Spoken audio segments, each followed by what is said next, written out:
Petit à petit, le programme du couronnement est ébruité par Buckingham Palace. À moins d'un mois du sacre, le parcours qu'effectueront Charles III et son épouse Camilla vient d'être dévoilé. La procession du roi, qui sera à bord du Diamond Jubilee Stagecoach, un carrosse tout confort, quittera le palais de Buckingham par la porte centrale et descendra le célèbre Mall, passera sous l'Admiralty Arch, longera Trafalgar Square, puis descendra Whitehall et le long de Parliament Street, pour faire son entrée en l'abbaye de Westminster. La cérémonie débutera à 11h midi heure française.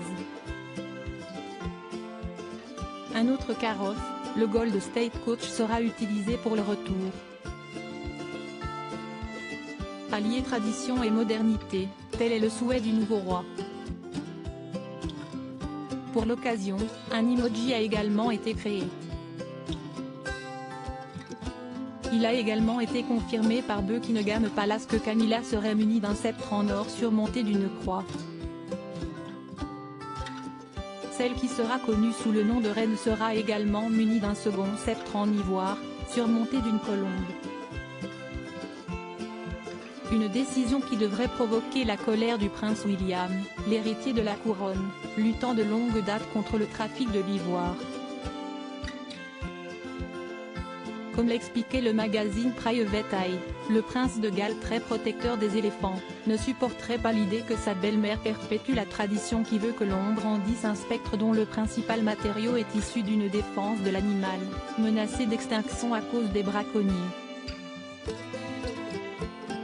Qualifiant d'inexactes les révélations de Private Eye, un porte-parole de Buckingham avait refusé de fournir des précisions sur le conflit d'opinion qui opposerait Camilla et son beau-fils. Camilla Parker Bowles porte la tiare ou la couronne. Comment Camilla avait évité l'incident de justesse? Camilla avait déjà pourtant pris le soin d'éviter un incident diplomatique. L'épouse de Charles III avait décidé de faire une croix sur le diamant de Koh-i-Noor. Un diamant qui a toujours attiré les regards et suscité convoitises et polémiques. Passé entre de nombreuses mains comme l'expliquait Vanity Fair, le Koh-i-Noor a atterri dans celle du souverain Sikh Ranjit Singh au XIXe siècle. Le diamant a alors été détenu par plusieurs souverains avant de finir dans celle de Duleep Singh, Maharaja de 10 ans, qu'il aurait offert en cadeau à la reine Victoria à l'occasion d'un traité. Sauf que ce traité, celui de Lahore, aurait été imposé par les Anglais, le jeune Maharaja forcé de signer, et de céder tous ses biens.